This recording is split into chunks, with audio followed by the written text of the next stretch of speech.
जय शिवराय मित्रांनो, तुम्ही पाहत आहात M H now Marathi news. महाराष्ट्रातील प्रत्येक लहान मोठी आणि तुमच्या फायद्याची अपडेट सर्वात आधी मिळवण्यासाठी आत्ताच आपल्या चॅनलला सबस्क्राईब करा आणि बेल आयकॉन नक्की दाबा। मित्रांनो, प्रामाणिकपणे आणि वेळेवर पीक कर्जाची परतफेड करणाऱ्या महाराष्ट्रातील तमाम शेतकरी बांधवांसाठी एक अतिशय आनंदाची आणि मोठी अपडेट समोर आली आहे। ज्या शेतकऱ्यांनी बँकांचे पीक कर्ज वेळेवर भरले आहे, अशा शेतकऱ्यांसाठी शासनाची डॉक्टर पंजाबराव देशमुख कृषी व्याज सवलत योजना मोठा दिलासा ठरत आहे।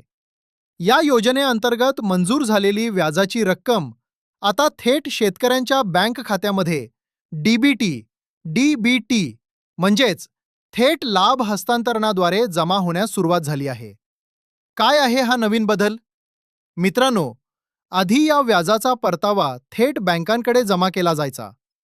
यामुळे अनेकदा शेतकऱ्यांना समजायचेच नाही की त्यांच्या हक्काचे पैसे आले की नाही आणि यावरून बऱ्याच तक्रारी देखील वाढल्या होत्या। पण आता राज्य सरकारने यात मोठा बदल केला असून व्याजाचे पैसे थेट शेतकऱ्याच्या खात्यात पाठवले जात आहेत। तुम्हाला माहीतच असेल की केंद्र सरकारच्या केसीसी, सबसिडी आणि राज्य सरकारच्या या व्याज सवलत योजनेमुळे शेतकऱ्यांना 3 लाख रुपयांपर्यंतचे पीक कर्ज हे पूर्णपणे बिनव्याजी मिळते। आता याच हक्काच्या व्याजाचे पैसे पात्र शेतकऱ्यांच्या खात्यावर जमा व्हायला सुरुवात झाली आहे। तर शेतकरी मित्रांनो, तुमच्या बँक खात्यात या योजनेचे पैसे जमा झाले आहेत का? आम्हाला खाली कमेंट करून नक्की सांगा। जर आले नसतील तर आपल्या बँकेत जाऊन याबद्दल नक्की चौकशी करा।